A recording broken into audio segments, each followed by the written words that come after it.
خواجہ صاحب میں آپ سے گفتگو کا آغاز کرنا چاہتا ہوں. میں جاننا یہ چاہتا ہوں, آپ ماشاءاللہ بڑے تجربے کار ہیں اور ان سارے معاملات کو آپ دیکھ چکے ہیں, ہیڈ کر چکے ہیں, بلکہ آپ سیٹسفائیڈ ہیں ابھی جو سیکورٹی کی سچویشن ہے اوور آل پروونس میں اس وقت؟ دیکھیں, شکریہ مرتضی صاحب. بات یہ ہے کہ سیکورٹی یا کرائم اوور آل جب دیکھا جاتا ہے تو وہ پورے جو بیک گراؤنڈ دیکھنی پڑتی ہے, ماحول دیکھنا پڑتا ہے, اوور آل سچویشن دیکھنی پڑتی ہے, اس کے کمپیریٹیو اینگل سے دیکھنا پڑتا ہے, پھر آ کے اس پہ پراپر کمنٹس دیا جا سکتا ہے کہ جی اس پہ کیا صورتحال ہے. اب جو موجودہ حالات میں آپ کو چند ایک فیکٹر جب آپ انالیسس کریں گے کرائم کا یا سیکورٹی کے اینگل سے بھی, تو چند ایک چیزیں آپ کو کرائم یا رائز جو ہوتا ہے اس کے کچھ فیکٹرز آپ کو ذہن میں کلیئر ہونے چاہیے, جس کی وجہ سے پھر آپ کا تجزیہ بھی بہتر ہوگا. کرائم جو وجوہات ہیں, انالیسس کیا ہے, ریسرچ ہوئی ہے, سوشیولوجسٹ نے کی ہے, سائیکالوجسٹ نے کی ہے, ساری ریسرچ اسٹڈیز ہوئی ہے دنیا میں, پاکستان کی دنیا میں. اس کے کئی وجوہات ہوتی ہیں جس کی وجہ سے کرائم ہوتا ہے اور پھر بڑھتا بھی ہے. اس کے حوالے سے اگر دیکھا جائے تو اس میں ایسے میں زیادہ ایکیڈیمک اسٹڈی ریسرچ میں نہیں جاؤں گا, مختصر عام فہم کے لیے اتنا کہوں گا کہ اس میں آپ کی انمپلائمنٹ ہے, اربنائزیشن ہے, پھر آپ کے نیو پیٹرن ہے, پھر میڈیا کا رول ہے جس میں سینسیشنلائز کیا جاتا ہے, گلوریفائی کیا جاتا ہے کرائم کو, یہ lack of education, illiteracy, population growth, یہ کافی اس طرح کے. پھر آپ کے جو سوشل کنٹرولز ہیں, سوسائٹی میں چینج آ رہا ہے, اور ریلیجیس فیکٹرز میں جو کنٹرول ہوتا تھا وہ کم ہو رہا ہے, اور بھی بڑے زیادہ فیکٹرز ہیں. میں اس لمبی ڈیٹیل میں نہیں جاؤں گا, لیکن مختصر سے چند ایک میں نے امپورٹنٹ دیے ہیں. اب موجودہ حالات میں یہ آپ دیکھیں کہ ایک تو پہلے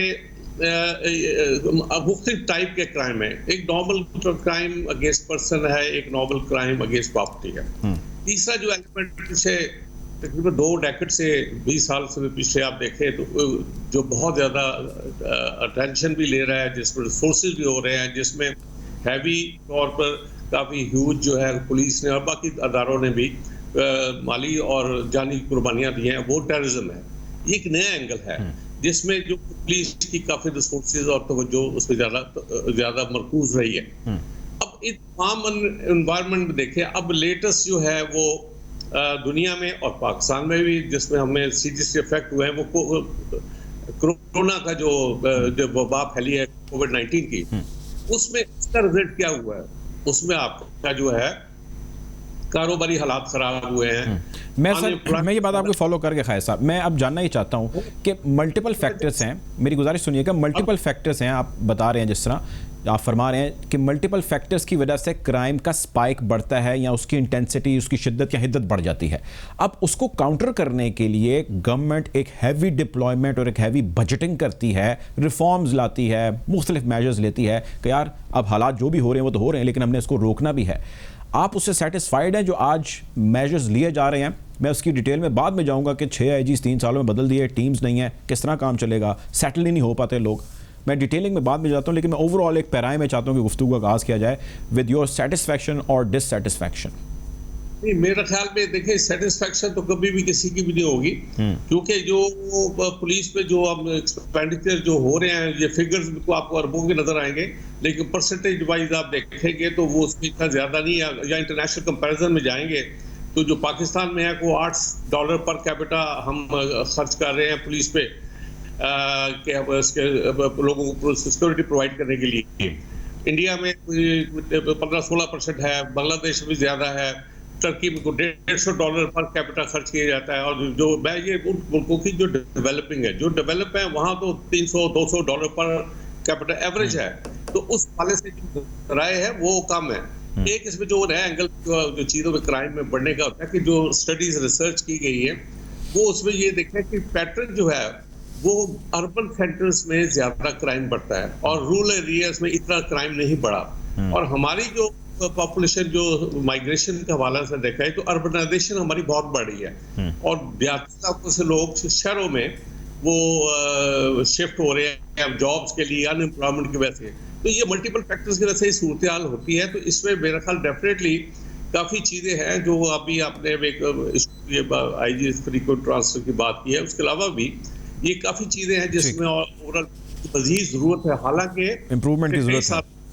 خرچ بھی کیا گیا ہے اور کوشش بھی ہو رہی ہے، لیکن ابھی بھی مزید اس میں امپروومنٹ کی کافی گنجائش ہے۔ میں ان کی ڈیٹیلز میں جاتا ہوں۔ احسان شوکت صاحب، میں آپ کی طرف آنا چاہتا ہوں۔ سب سے پہلے تو احسان صاحب آپ یہ بتائیے گا کہ میں اس کو ایز اے کیس اسٹڈی سامنے لے رہا ہوں کہ لاہور کے اندر ڈیفنس جیسے علاقے کے اندر فیز 1 کی وہ رہائشی خاتون تھیں، فیز 3 میں وہ اپنی جو ہے وہ کسی سہیلی کو گھر پہ چھوڑنے کے لیے آئیں اور وہاں سے وہ واپس جا رہی تھیں، ان کو گن پوائنٹ پہ روکا جاتا ہے اور تھوڑا سا ریزسٹ کرتی ہیں تو ان کو وہاں پہ گولی مار دی جاتی ہے اور وہ جاں بحق ہو جاتی ہیں۔ پہلے تو آپ اس واقعے کے حوالے سے بتائیں، پولیس کے رسپانس کے حوالے سے بتائیں، اور پھر یہ بتائیے کہ آپ اوور آل سیکیورٹی کی صورتحال، کیونکہ آپ کور کرتے ہیں اس کو، آپ سیٹسفائیڈ ہیں what ever is happening in Lahore? دیکھیں جی، میں اس واقعے سے شروع کرتا ہوں۔ واقعہ اس طرح ہے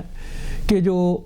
خولا ہے، ڈاکٹر، لیڈی ڈاکٹر ہے خولا، وہ اپنی سہیلی کے گھر جاتی ہے۔ ابھی وہ سہیلی کے گھر جا کے اپنی گاڑی سے اتر کے بیل دیتی ہے تو اسی سنا میں ایک موٹر سائیکل پہ 2 ڈاکو وہاں پہ آ جاتے ہیں۔ اور مزے کی بات یہ ہے کہ وہ جو ڈاکو جس موٹر سائیکل پہ آ رہے ہیں، جب آپ سیف سٹی کے تحت اعلان کرتے ہیں کہ ہم پورے شہر کی مانیٹرنگ کر رہے ہیں، تو وہ موٹر سائیکل بغیر نمبر پلیٹ، یعنی انہوں نے صرف موٹر سائیکل کے پیچھے نمبر کی بجائے 125 لکھا ہوا تھا۔ 2 بھائی جو ہیں وہ آتے ہیں، وہ آ کے وہاں پہ اس لیڈی ڈاکٹر کو گن پوائنٹ پہ یرغمال بناتے ہیں، اس سے اس کا موبائل فون اور بیگ چھین لیتے ہیں۔ جب موبائل فون اور بیگ چھینتے ہیں تو اسی اسنا میں جو ہے نا، وہ جو اپنی سہیلی کو ملنے آتی ہے، کیونکہ وہ بیل دے چکی ہوتی ہیں ڈاکٹر صاحبہ، تو اس کی سہیلی ریحا بار آتی ہے، تو وہ اس کو جو ہے ڈاکو کہتے ہیں لیڈی ڈاکٹر کو، اپنی گاڑی کی چابی بھی ہمیں دو۔ وہ چابی دینے پہ مزاحمت کرتی ہے تو اس دوران اس کو گولی مارتے ہیں، جو گولی اس کی ریڑھ کی ہڈی پہ لگنے کی وجہ سے اس کی جو ہے وہ ڈیتھ ہو جاتی ہے۔ اس میں ایک اچھی بات یہ بھی ہے کہ پولیس نے جو ہے وہ ڈاکوؤں کو ٹریس کر کے دونوں ڈاکوؤں کو پکڑا۔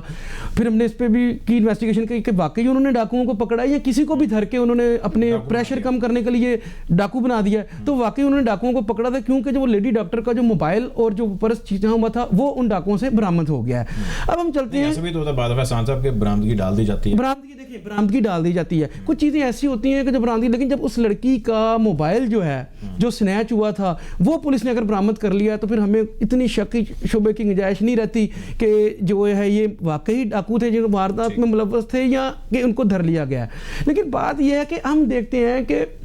آئے روز شہر میں ڈکیتی، چوری، لائن آرڈر کی جو صورتحال ہے، یہ وارداتیں بڑھ رہی ہیں۔ ٹھیک کہا جیسے خواجہ خالد فروخ صاحب نے، تجربہ کار آدمی ہے۔ بات یہ ہے کہ جب یہ حکومت آئی تو ان کا ایک ہی نعرہ تھا کہ ہم نے پولیس کے سسٹم میں ریفارمز لانی ہے، لیکن جب ہم نے دیکھا کہ 3 سال میں جب 7واں آئی جی بدل دیا تو کیا آئی جی کی تبدیلی کا نام تبدیلی ہے؟ دیکھیں، لوگوں کو، آپ نے ایک محکمہ ہے، محکمہ پولیس کا کام ہے لا اینڈ آرڈر کو کنٹرول کرنا، لوگوں کو امن و امان فراہم کرنا۔ یہ جیسے کہہ رہے ہیں خواجہ صاحب کہہ رہے ہیں، میں ان کی بات سے متفق ہوں کہ بہت سے اس کے جو ہے پہلو، لیکن کچھ پہلو خواجہ صاحب سے میں عرض کرنا چاہوں گا کہ ایسے بھی ہیں جیسے سیاسی مداخلت ہے۔ آپ سیاسی مداخلت اتنی زیادہ کرتے ہیں۔ آپ نے سب سے پہلے جب پنجاب میں ان کی حکومت آئی پی ٹی آئی کی تو انہوں نے درانی صاحب کو یہاں سے کے پی کے کا تجربہ انہوں نے یہاں کرنے کی کوشش کی اور درانی صاحب کو لے کے آئے کہ جو پولیس آرڈر 2002 ہے اس میں تبدیلیاں لائیں گے، نئی پولیس ریفارمز لائیں گے، اور پولیس کا محکمہ، پولیس سب سے پہلے ان کا نعرہ تھا کہ پولیس کا کلچر تبدیل کر کے، تھانہ کلچر تبدیل کر کے عوام کو حقیقی معنوں میں ریلیف دیا جائے گا۔ لیکن اس وقت کے آئی جی طاہر صاحب کو جب انہوں نے بتائے، ان کو چینج کر دیا تو انہوں نے اپنے عہدے سے استعفیٰ دے دیا۔ اللہ تعالیٰ جو ہے درانی صاحب کو بھی جنت الفردوس میں جگہ فرمائے کہ وہ فوت ہو چکے ہیں۔ بات یہ ہے کہ 20 سال سے میں کرائم رپورٹنگ کر رہا ہوں، ہم یہی کر رہے ہیں کہ ہر جو حکومت آتی ہے، ہر جو نیا آئی جی آتا ہے، ہر جو شہر کا نیا سی سی پی او آتا ہے، کسی بھی شہر میں کوئی نیا ڈی پی او یا ریجن میں آر پی او آتا ہے، وہ پہلی پریس کانفرنس میں یہی نعرہ لگاتے ہیں ہم سیاسی مداخلت کم کریں گے۔ خواجہ خالد فروخ صاحب ان کے گوئیں کہ ان کی ایک سینئرز جو ریٹائرڈ آئی جیز ہیں اور ڈی آئی جیز ہیں، انہوں نے ریٹائرڈ کی ایک کمیٹی بنائی، وہ سب نے بیٹھ کے، خواجہ صاحب مجھے یاد ہے کہ آپ کے دور میں اجلاس ہوا تو آپ نے 22 نکات تقریباً دیے تھے کہ اگر آپ نے پولیس میں ریفارمز لانی ہے، آپ کے دور کو آج دیکھیں کتنے سال ہو گئے، کہ اگر انہی پہ عمل کر لیا جاتا، اس میں سب سے بڑا یہ تھا کہ پولیس ریفارمز لائی جائیں، اس میں سب سے بڑا یہ تھا کہ انویسٹیگیشن اور آپریشن کو علیحدہ کیا جائے، اس میں سب سے زیادہ یہ تھا کہ جو پولیس افسر ہے اس کی تعیناتی کا عرصہ مختص کیا جائے۔ میرا خیال ہے کہ آپ دیکھیں کہ ایک بھی بات اس میں، یعنی ان کی مختلف سٹڈیز بھی ہوتی ہیں, مختلف ریسرچ بھی ہوتی ہیں, مختلف یہ بین الاقوامی دنیا سے پاکستان کو کمپیئر بھی کرتی ہیں, لیکن کچھ چیزیں ایسی ہیں مانتے ہیں کہ مالی وسائل کم ہیں, بجٹ کم ہے, کرائم کے نئے طریقے نکل گئے ہیں, ٹیکنالوجی جو ہے وہ چینج ہو گئی ہے, لیکن کیا پولیس کو نہیں. چلے ریفارمز کے اوپر میں احسان صاحب بات کرتے ہیں, اس پہ میں خیر صاحب کا بھی کامنٹ لیتا ہوں ابھی ریفارمز والی چیز کے اوپر, لیکن ایک چیز چونکہ آپ اس سارے معاملے کو کور کرتے ہیں اور آپ کرائم کو بڑے عرصے سے دیکھ بھی رہے ہیں, اب اسٹریٹ کے اوپر جو چیز ہو رہی ہے, یعنی گن پوائنٹ پہ آپ جو ہے وہ ڈکیتی کر لیں یا آپ کوئی نقب لگا کے کہیں پہ کوئی اسلحے کے زور پہ کوئی چیز آپ کہیں سے لے جائیں, اس کے ساتھ ساتھ اور بھی بہت ساری چیزیں ہیں جو لاہور کے اندر یا بڑے علاقوں کے اندر بھی ہو رہی ہیں جہاں پہ ہم ایزیوم کرتے ہیں کہ نہیں ہونی چاہیے, جس میں مثال کے طور پہ منشیات کا کھلے عام جو ہے یہاں پہ ایزیلی جو ہے وہ آپ نام لیں اس منشیات کا, وہ لاہور کی کسی نہ کسی سڑک یا کسی ہوٹل یا کسی نہ کسی گلی میں آپ کو مل جائے گی. آپ کہیں پہ کوئی بدکاری کا اڈا اگر آپ اس کی طرف روک کریں تو آپ کو پتہ لگے گا تقریباً لاہور کے ہر ٹاؤن کے اندر جو ہے وہ کہیں نہ کہیں ایسی کوئی ایکٹیویٹی ہے جو جاری ہے جو قانونی طور پہ شرعی طور پہ ہر حوالے سے غلط ہے. کیا یہ سب کچھ کسی نہ کسی آشیرواد کے بغیر چکما دے کے ہو رہا ہے یا کوئی معاملہ گڑبڑ ہے؟ آپ کا تجربہ کیا کہتا ہے؟ دیکھیں جی, تجربے کے علاوہ میں ایک ریئلٹی بیس بات کروں گا. خواجہ صاحب آپ کو پتہ ہے کہ ہر سال نئی لسٹیں بنتی ہیں جن کو آپ بلیک بک بولتے ہیں. لاہور میں بھی آج سے 10 سال پہلے ایک بلیک بک بنی جس میں تقریباً 6,500 کرمنل جرائم پیشہ جو لوگ تھے ان کا اس میں ڈیٹا تھا. اس میں تقریباً 2,000 تھے جو جوئے کی اس میں لسٹ تھی, اس میں منشیات فروشی کی لسٹ تھی, اس میں قہبہ خانے کی لسٹ تھی, اس میں جعلی پولیس ٹاؤٹوں کی لسٹ تھی, اور اس میں یہ بھی لسٹ تھی کہ کون سے پولیس اہلکار جو ہیں وہ کون سے جرائم کی پشت پناہی کرتے ہیں, کون سی سیاسی شخصیات ہیں, وہ کون سی اس کی بات صرف دیکھیں اتنی سی ہے کہ سب کو پتہ ہے ایک عام جو منشیات پیتا ہے جو نشئی ہے اس کو پتہ ہے کہ روزانہ اس کو نشاور ٹیکہ کہاں سے ملنا ہے, اس کو پتہ ہے کہ اس کو